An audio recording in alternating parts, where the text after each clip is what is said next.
তবে আমি এইটুকুই বলতে চাই, অ্যাম্বুলেন্স লাইফে সবার লাইফে কিছু কিছু ঘটনা ঘটে, তো আমার সাথে যেগুলো ঘটে গেছে এগুলো যেন কারোর সাথে না ঘটে। আমি মোহাম্মদ আরিফ হাসান জিহাদ। আমার 2012-তে একটা ঘটনা ঘটছিল আমার সাথে। আমি আসলে কল্পনাও করতে পারিনি যে আমার সাথে এই ধরনের একটা ঘটনা ঘটবে, কারণ আমি এগুলা বিশ্বাস করি না। বিশ্বাস করতাম না, আল্লাহ তাআলার নাম নিয়ে সবসময় রোটে ঘাটে চলতাম। তো সেই ক্ষেত্রে আমার এক দাদা ছিল, গৌতম দা। তখন আমি নতুন আসি, 2012-র কাহিনী। তো আসার পরে নতুন, তখন দাদা গাড়ি চালায়, আমি সাথে দেখি হসপিটাল গুলা চিনি। আমার তখন বয়স 25। তখন আমি গাড়ি ড্রাইভ পারি, কিন্তু ওনার সাথে সব হসপিটাল গুলা চিনার পরে তারপরে উনি হচ্ছে আমার গাড়ি চালাইতে দিবে। আমাদের এক ভাতিজা ছিল মুন্সিগঞ্জে ও হলো বিয়ে করছিল। তো ওইখানে পোলাপানের সাথে একটা ঝামেলা হয়ে ওরে হলো মার্ডার করছিল ওই এলাকার পোলাপানি। ভুট্টা ক্ষেতের মধ্যে বডিটা ছিল, 14 দিন ছিল ভুট্টা ক্ষেতের মধ্যে। পরে ওইখান থেকে থানায় একটা কল দিচ্ছে, মানিকগঞ্জ থানায়, ঘিওর থানায়। ওইখান থেকে চেয়ারম্যান বলছে যে তোমাদের একটা লাশ আছে, ফুটে গিয়ে নিয়ে আসো, শনাক্ত করো। যাওয়ার পরে ওর বাসায় থেকে সব লোকজন নিয়ে যাওয়ার পরে শনাক্ত করা হয়েছে, দেখে চিনছে যে না, এইটা তাদেরই বডি।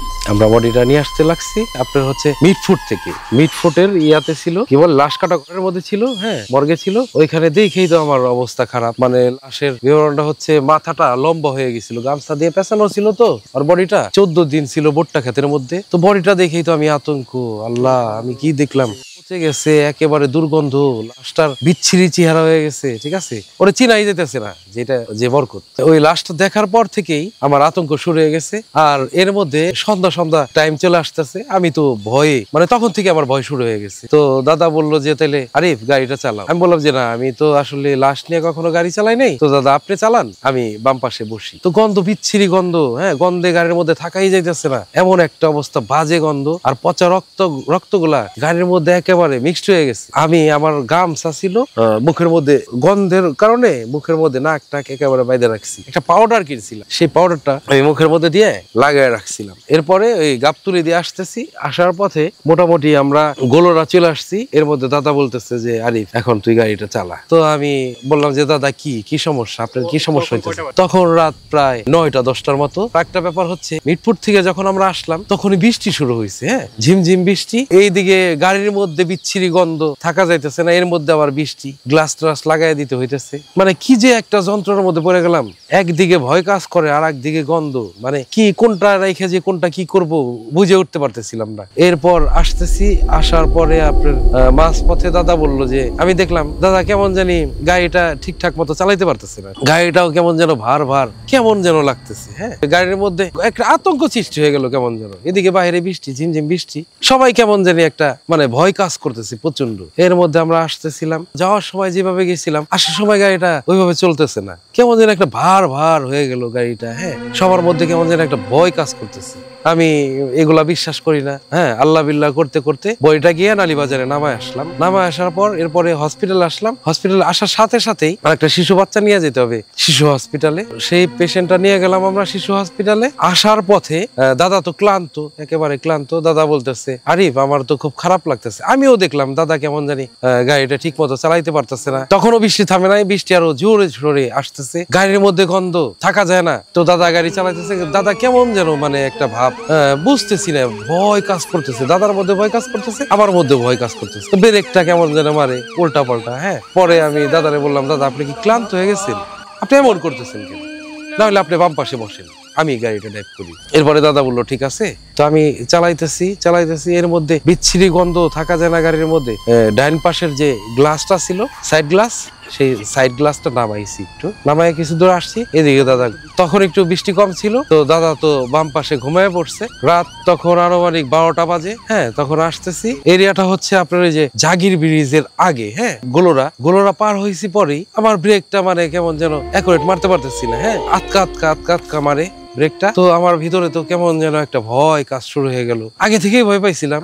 দাদা তো ঘুমে, তখন বৃষ্টি একটু কমছে, এই বিষয়টা স্বাভাবিক না। আমি আল্লাহ করতেছি, লা ইলাহা ইল্লা আনতা সুবহানাকা ইন্নী কুনতু মিনাজ জালিমিন। এর মধ্যে সাইড গ্লাসটা একটু নামাইছি, তখনই আপনার কেমন যেন একটা পিছন থেকে মনে হলো, লুকিং গ্লাসে তাকাইছি যখন, তখনই মনে হলো যে কালো কে যেন একটা আমার দিকে ধেয়ে আসতেছে, হাত পাড়ায় আগে আসতেছে। তখন তো আমি পুরা একটা আতঙ্কের মধ্যে পড়ে গেছি। তো একবার দেখছি, আমি তো বিশ্বাস করি নাই, সূরা টুরা পড়তেছি, আল্লাহ বিল্লাহ করতে করতে আসতেছি। তারপর চাচ্ছি যে ড্রাইভটা করি, আগে যাই, মানিকগঞ্জ পর্যন্ত যাই, কিন্তু আমি কোনোভাবেই পারতেছি না। আমার বারবার চোখটা লুকিং গ্লাসের দিকেই যায়। এরপর নিজে নিজে বলতেছি যে না, আমি কোনো কিছু দেখি নাই, কিন্তু আমার বারবার কেন যেন আমার লুকিং গ্লাসের দিকে চোখ যাইতেছে, কিন্তু আমি যাচ্ছি না। কিন্তু কিছু দূর যাওয়ার পরে একটু তাকাইছি, আবারও দেখি ওইরকম। হ্যাঁ, তখন আর আমি নিজেকে ধরে রাখতে পারি নাই। তখন আমি ডাকতেছি, দাদা দাদা দাদা, দাদা তো ঘুমায় আছে, দাদা তো ওঠে না। হ্যাঁ, এরপর আমি কিছু দূর আবার আগাইছি, একটা গাড়ি আসলো। হ্যাঁ, আমি ভাবলাম যে না, সামনে লাইটের আলো আছে, সামনে হয়তো সমস্যা হবে না। কিন্তু ব্রিজটা পার হওয়ার পর আবার একই কাহিনী। হ্যাঁ,